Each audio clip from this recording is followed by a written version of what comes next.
Abatulaba mwenna tubalamusiza nnyo ku Beg TV. Tuli ku program Ensonga mu Ddiiro. Byabufuzi mu program eno betusinga okutunuulira, tusoya abantu ab'enjawulo ebibuuzo ne tukuba ne ttooki mu ggwanga nga bwe liyimiridde. Ekintu ennaku zino kikyasinze okukola amawulire y'ensonga ya Harani Ssewanyana omubaka ne pulezidenti w'ekibiina kya Nuupu ne munnaabwe yali Rob omukulu Mathias Mpuuga mpozi n'akalulu ka NRM akavuddeko n'okufa kwa bannakibiina bennyini nga bannakibiina bennyini basse bannakibiina. Sooka obuuze ku balabi. Abalaba Beg Media balamusaako mu linnya lya Mukama Katonda w'ekitiibwa abafunye ebizibu tubasaasira so n'obungu bafunye obuwanguzi bagala okubajagulizaako ssebo neyanziza okunkyazaako wannate.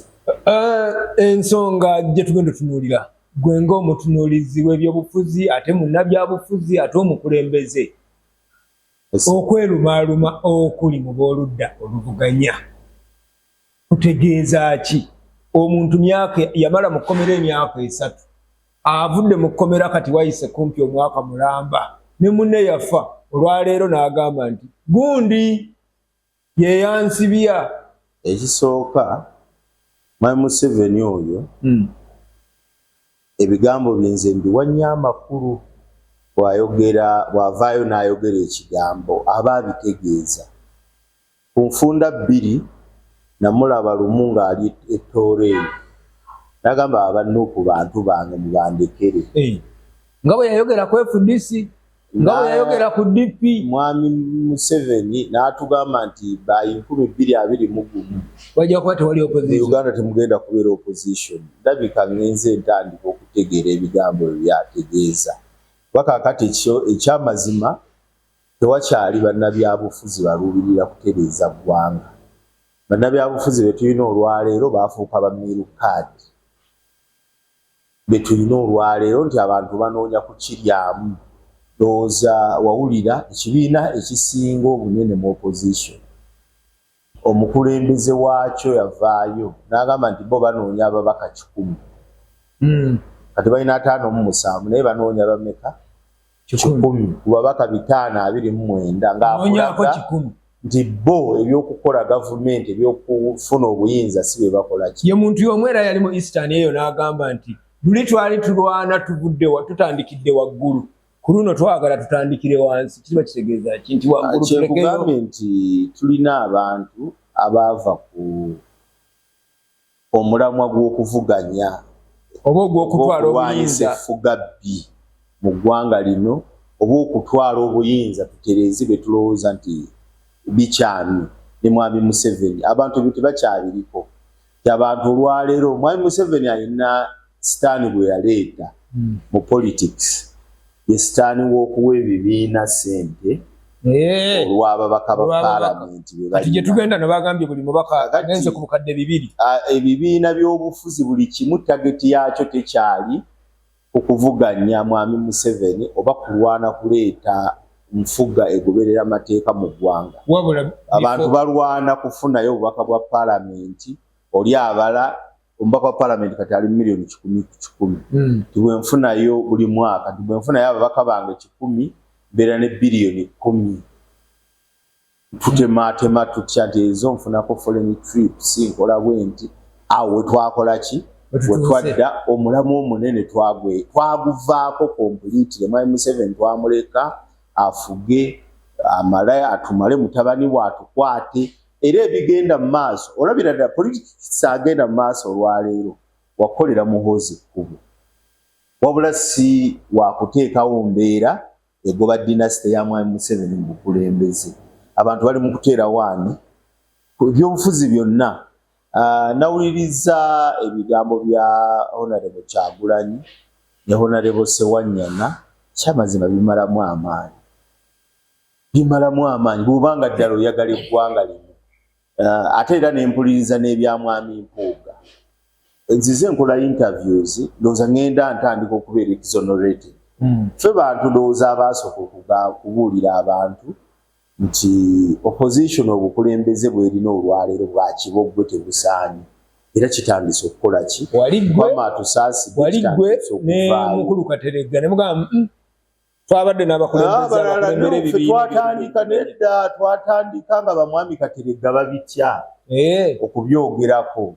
Nze ekisooka navaayo I made myself clear nti mwami Kyagulanyi simulaba mu president wa Uganda era nze sejjusa kuba nti saamuwagira mu kalulu ka 2020. Tewamuwagira gwe? Abantu tuzze tubagamba naye Mukama mulungi nti abantu bangi abakubira kasimu nti musajja gwe walabira wala. Kakati ebizze bibaawo bigenda bikola ki? Bigenda bitwekizonorating. Ntubulira abantu nti waliwo ekkobaani naddala mu kitundu kino ekya Buganda n'ekya Busoga ebyokutta abakulembeze abalimu ensa, abakulembeze abasobola okuchalenjinga entebe ennene. Kikolebwa mu bugenderevu okubeera nga abakulembeze abo babeera suppressed, okulaba nga tufuna abakulembeze bannamba lujega in that bannayuganda bagenda tuuka ekiseera nga era bonna anoonya asobola okubeera president nga muhoozi nga balala bonna abantu babakoze eki babakubye nga bateeka ku minzaani nga bw'ojja n'oteeka ku minzaani omukulembeze avudde Busogo b'e Buganda ng'ekyamazima awo betukola ki olwo olutalo lugenda mu maaso naye nga lukolwa nga lukozesebwa ab'opposition. Gwe weewuunye lwaki mwami Mpuuga afuuka ensonga okumala omwaka gumu n'ekitundu kati? Tuvudde tumugobye ku bwalo, twava ku bitaano simanya tudda ku bitaano, ebitaano ebyo neefuuka emboozi nga mwami Kyagulanyi bw'abeera mu kuziika bitaano, bw'abeera ku kooti n'egamba omusajja tabbanga bitaano, bw'agenda ebweru w'eggwanga ayogera ku Mpuuga n'akuba ennyimba simanya ez'obubwa bw'ekimanya kwegamba Mpuuga n'afuuka Mpuuga. Ti n'olwaleero tuyingidde omwaka gw'ebyokulonda omuntu walowooleza nti effort yonna yandibadde yakulaalinga bannayuganda kulaba nga beerwanako okulwanyisa obwannakyemalira naye ekibiina ky'opposition ekisinga obunene kikugamba bo effort yaabwe eri mu kulwanyisa b'opposition bannaabwe. Sina Mpuuga yokka, ba Joyce Baagala, ba Bedi Bwanika, ba Kakembo Mbwate Kamwa, Balumu, kwegamba effort yaabwe awo weeri. Kwegamba olabira ddala nga waliwo ki? Waliwo ekigendera. Tewali kubuusabuusa. Nti olwaleero bw'obuuza abannabyabufuzi abakyala abava mu Buganda batandika obba kumenyera ab'ensa. Joyce Baagala bw'atakwata kisooka mu basatu takola ki? Naye go bakuba tasukkamu. Kati bwebuuza nti baabe bakola ki? Nga effort eri awo. Weewuunya nti tuddire bannamba lujega tubazze ku ntikko. Yes, bannamba lujega be balina okufrontinga wano ne Busoga. Kakati tutuuke ekiseera nga bwe munoonya abakulembeze abasobola okukwata obukulembeze bw'eggwanga nga abaliwo nammwe mubalaba abammwe bakyenjenje bayaba temusobola kubageraganya bava mu bitundu akalala. Eyo campaign nnene nnyo wano weeryeta. Omwami Mpuuga okusooka yasirika. Olowooza lwaki ne ku luno tasirikidde ddala n'abiraba n'atata waanagenda kugamba nti mbatwala mu kkooti? Ebintu ebirimu blackmail, ebintu ebirimu obulamu bw'abantu, okusaagira ku bulamu bw'abantu. Ogwo omusango bwakuwabira n'ogula obujulizi bwakuliwa. Egye musango munene ate obujulizi weebuli nga mwami Kyagulanyi akakasa kibasewanyana n'abajulizi baabalina. Bwe basanga mu kkomera baamugamba Mpuuga yabasiba. Naye ate abajulizi omu yafa. Omu yafa naye ono akakasa nti yakola ki? Yamugamba ateeka okuba alina audio. Yalina who alleges must prove. Naye ate omusajja yayimiridde mu lwatu n'agamba anti bw'okola allegation. Yes, tekyetaagana. Anti ngamba ayinza okuba alina audio nga Segirinnya amugamba. Waba ojja n'okola allegation. Obujulizi obujja okuvaayo kakasa ddire baatuula ne bakkaanya nti mukikole. Byonna ebyo nze era mpagira nnyo mukulu Mpuuga abatwale mu kkooti z'amateeka. Ako nako kagwe kuba ekyamazima mwami Mpuuga bamufudde breakfast, bamufudde lunch ye sapa yaabwe. Kwe bakolera ebyobufuzi. Ndowooza bakkiriza, waliwo okukkiriza mu NUP, mwami Museveni ye yakola ki? Yatulema katuconcentratinge ku Mpuuga. kulemesa Mpuuga constituency era nkukakasa oyinza okulaba ndowooza ntuuka mu Kalulu nga machinery ya Nuupu egenda na kugenda esiisire Kigundi Mukungwe gyebeekola ki gyebeteeka amaanyi omuntu omusinga abalemana mu parliament era Mpuuga singa abalema bagenda kuba ndowooza era bawanguddwa kyenyinza okulowooza kuba tosobola kuddira ng'olina olutalo olunene olina abantu bali mu makomera ekyewuunyisa nalabye tweet za General Muhoozi ezitambula ng'agamba alina Eddie Mutwe mu basement oyo tebamuliiko ewuwe amuyigiriza Runyankole ng'ensi yonna yeewuunya Uganda ggwanga ki eririmu CDF atuuka okukwata abantu mu mbeera eyo n'atandika n'okwewaana mu tweets Mwami Kyagulanyi avuddeyo amwekizonoratinga agamba ndi Muhoozi si yakola ki si abakwata gavumenti si yekwata abantu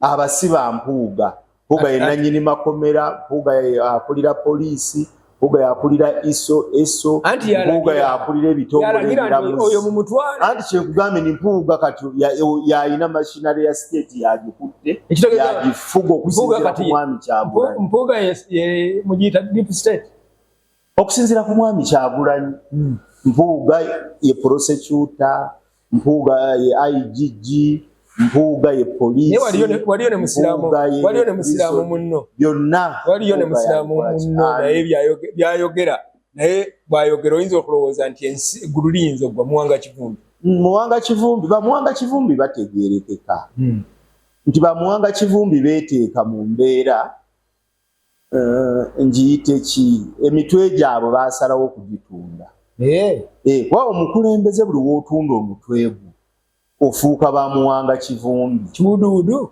Muwanga Kivumbi talina mutwe era ebibaddewo bibadde choreographed bulungi ndowooza bagamba mukulu Kivumbi kakati gugenda osooka oyogere constituency zino nkalu naye tugambe kafirimu bazanya kazanye oba script bagiwandiika kyegamba nti kululi Muwanga Kivumbi oluddako Sewanyana oluddako biriko bye balwana biri choreographed bulungi nti bwe tuva kuno bw'ogamba nti tugenda mukola tuti kakati ekyo bw'okivaako tugenda kumuddako bwe ekyamazima nze ndowooza neeyongedde okukkiriza nti Honorable Mpuuga w'amaanyi era state oba nakyemalira ayina embeera mwalabiramu Honorable Mpuuga kakati ayina bye yakwasa omulimu nti oyo mukube muti mu kibira muyina okugutema paka weguligwa naye gulabika gukyakole kyalabika akyabalemeredde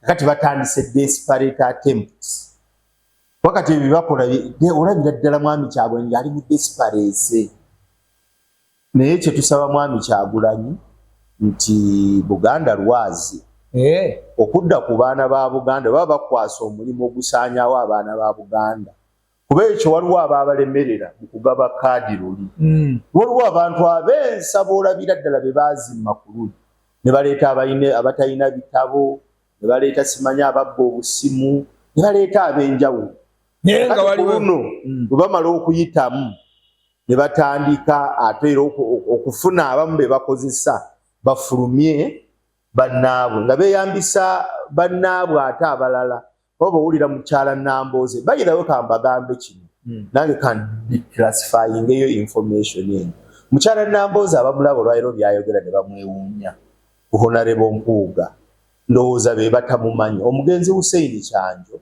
yanyumiza story eno babeera mu kakiiko ka Buganda akaali kasomesa ku ttaka wakati wa ndowooza yali 2000 nga oba 4 ne 2006 bwe watyawo sijjukira myaka bulungi naye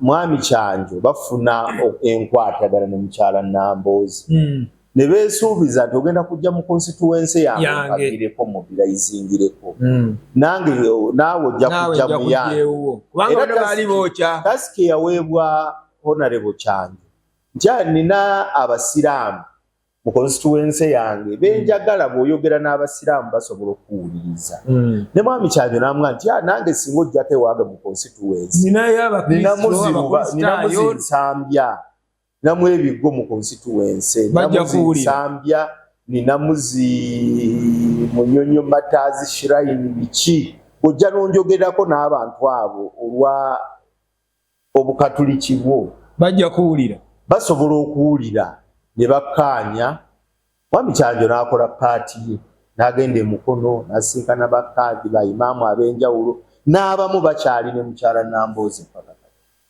mukyala Nambooze yatuukiriza paati ye Mwami Kyanjo lumu aba atambula mu kakuyege ekiro asanga Nambooze atuuzizza olukiiko abuulira abantu tebalonda akasajja akabatabuliiki abo abattema empale tebabalonda ali ne owekitiibwa Mukasa Fred Mbidde abagamba temukikole ekyo mugenda kuba mukoze eki mugenda kuba mutunze ekitundu kino okuddira obusajja obutema empale mu kawo obululu kugamba Nambooze yoyo kakati abamwewuunya nti yalagaana ne Kyanjo n'akola paati ye bwe yajja eno n'atandika okumukozesaako ebigambo ebinene ebigambo ebicaafu ebigambo bya blackmail kakati abamwewuunya nti akozesa ebigambo mu kiseera ekyo ebifaanana bwe biti benewuunya naye Mwami Munyagwa ng'alina byayogera ku Oweekitiibwa Kivumbi nga bifaanaganira ddala bantu bali bankwe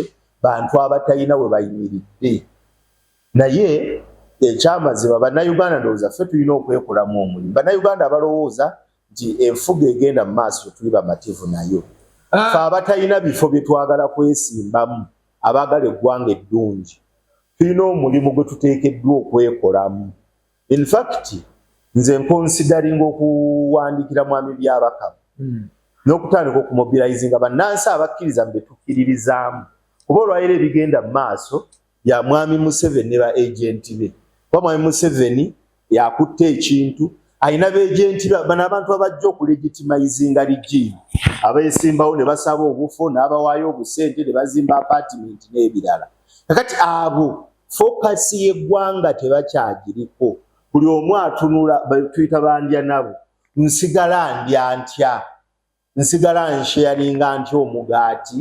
n'abali mu system so tebali ku kigendera kyakulaba ng'eggwanga litereera kati ffe abatalina bifo byetwagala kwesimbamu ffe abalowooza ku ggwanga era tukonsidere nga twagala kuwandiikira Mwami Byabakama nti atuteere space ku ballot paper eya 2026 naffe tulaga obutali bumativu bwaffe tugamba twagala constitution empya ssemateeka omupya ow'eggwanga naffe tulaga obumativu obutali bumativu ekyo kyali kikozeko mu nsi ki constitution article 1 egamba obuyinza buli mu bantu be banaasalawo butawe beetaagibwa okufugibwa kati ffe kati nze ne Kyamundu ate nga nze nga Kyamundu nina n'abanzikiririzaamu abalowooza ni Mwami Museveni takyasaana kukulembera ggwanga lino equally ne Bakyagulanyi si be batuufu okukulembera eggwanga lino twetaaga ssemateeka omupya twetaaga okuddamu okurealininga politics w'eggwanga lino weewuunye tulina eggwanga katono nnyo bwe teweewuunya nti tuli mu ggwanga eggwanga lye tulimu eririmu parliament ekola amateeka nga abakola amateeka olina kubeera wa senior 6 ogenda mu parliament otukolera amateeka kyokka balooya abagataputa abagategeera bo bamugamba alina okusoma university n'afuna diguri bw'amala university n'agenda ku LDC n'afuna diploma mu legal practice n'amaliriza n'agenda n'afuna practicing certificate nayo process naye bakugamba nti omuntu ate agenda okukolera amateeka lawyer kw'anaatambulira kuba alina kuba wa senior 6 n'osanga abantu nga batugamba nti mulonde bakansala bano ku madivisioni ku municipalities abatalina buyigirize naye nga bagenda ku supervisinga bakkaawo aba masters degree n'abakozi ba gavumenti be beetaaga nga bo balina ebisaanyizo ebyenjawulo tulowooza nti eggwanga lino lizanyiddwamu kinene tuteekeddwa okubaako bye twogera ng'eggwanga abantu obwongo finest brain y'eggwanga lino obwongo obusinga obulungi mu ggwanga lino bwebandibadde butukolera ebintu sisi muntu asobola n'agenda n'asimentana sima n'akimira abantu amazzi n'asuza mu nnyimbe n'abagulira omwenge nti oyo yateekeddwa okulembera eggwanga lino tuteekeddwa okuddayo tukkaanye tufune consensus empya eggwanga lino liteekeddwa kutambuzibwa bitaire twagala okugenda tusobola tukisisaba mu kooti za ssemateeka ne mwami w'ebyabakama twagala omusinkana tumugambe abeere ng'akola ki abeere ng'atukolera enteekateeka ey'enjawulo biri abiri mu mukaaga atuteerewo space abaagala okulaga obutali bumativu ffe tugende tukole kye bayita protest vote ekyaddala abakyeyambisa bakyeyambisa ku legitimayizinga egimu ya mwami Museveni mwagala okulagira ako kennyini akaliko Bakyagulanyi akaliko ba mwami Museveni n'abalala baagala okulegitimayizinga regimu tetwagala kalagirako butali mu mativu nti mwenna bye mukola bagende okubala obululu bagambe nti abaagala enkyukakyuka ate nga nkakasa abantu abakkiriza idea yaffe be basinga mwami Museveni akalulu akawedde yafuna obulundozi ali miliyoni 6 mwami Kyagulanyi 3.5 ezo miliyoni 9 n'ekitundu abalala bonna bw'obagatta bali mu mitwalo nga 7 kale ne bo babalira kakadde kakati ogatteko batugamba okusinziira ku Electoral Commission yatugamba abalonzi bali miliyoni 18 okiraba nti tulina abalonzi kumpi miliyoni 8 singa ku mulundi guno kumpi miliyoni z'abalonzi 8 feba majority singa tetuweza balonzi bukadde 18 ku 19 kijja kuba kitegeeza mu musingo obungi already ekyo kitegeeza abantu abataagala kwetaba mu byakulonda be basinga obungi naye erinnya lyewaganza n'olikebera mu lukalala gyeri sineetaaga genda dikebera kuba sikkiririza mu process za we sikyakkiriza n'obiri abiri mu gumu saalonda olw'ensonga saalaba mukulembeze akiikirira ideas zange so ne 226 kyegambye ffe twagala kusaba mwami byabakamu kyatumubbirayizinge bannansi abagamba nti tetukkiriza na direction eggwanga lino gye litutte kuba already waliwo abakkiririza mu process za mwami Museveni era abalowooza nti basobola okugenda mu bululu ne bamuwangula kakati ffe tugamba nti naffe abatali bamativu abatakkiririza Museveni ne mashinare ye mukkiririzaamu legitimayizinga byakola kubajjukira bano bwe bamala okugenda ne beetaba mu bululu bwe baakozesa otegeeza international community ti Uganda eri democratic buli myaka 5 teeka akalulu bannansi ne bakeetabamu era n'abawangulwa bakola opposition ne balonda leader of opposition ne bakola simanyi alternative policies tukwogeraganye ne bannayuganda olw'okuba nti waliyo bannansi abatakkiriza nti ekyo kyetuteekeddwa okukola abatakkiriza bya mwami Museveni n'abantu be baakozesa tulowooza nti naffe batufeerewo space tulage obutali bumativu bwaffe era bwe kizuuka nti baffe ba majority tufune ssemateeka w'eggwanga n'omupya kuba wa 95 bamusokoolamu ebyenda tuddemu tutereeze eggwanga tukole consensus empya butya bwe tulowooza eggwanga bwe lisaana okukulembera bwe tutakola ekyo mwami Museveni tutambulanga bwe tutambula mwami Museveni agenda kutufuga mutabani waatufuge nga waategeka n'abazzukulu tetugenda kusukkawo awo olwaleero munnabyabufuzi omumanyi bw'omuwa kamera bw'omutega kamera abyogera n'akira ne rediyo naye n'olw'ensonga eyo twagala okubasiibula n'akatalekeka abagamba akatalekeka eyo ensonga yennyini kwe mmalidde twagala okusaba bannayuganda abaagala eggwanga lino abalina obutali bumativu ku ntambuza eggwanga lino gye litambuzibwamu titemulegitimayizinga bintu bya mwami Museveni ebintu bya mwami Museveni byetaaga tubimulekereko alwanegane nabyo abulwe kyanaagamba ensi nti mu Uganda mbawangula simanyi opposition ejja nenoonya obululu negenda ne mu palamenti ne baconstitutinga oludda oluvuganya ne bakolonda ne smart shadow cabinet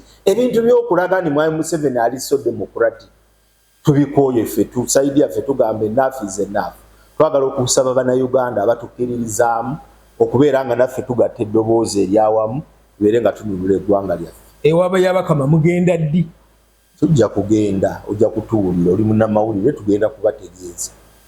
Kale mwebale nnyo mwebalire ddala abalabi ba Beg TV n'abasoma amawulire gaffe ku begmedia.com. Mwebale nnyo mutufudde ab'enjawulo abatuteekamu ensimbi nammwe tubeebaliza ddala mwebale nnyo mwebalire ddala.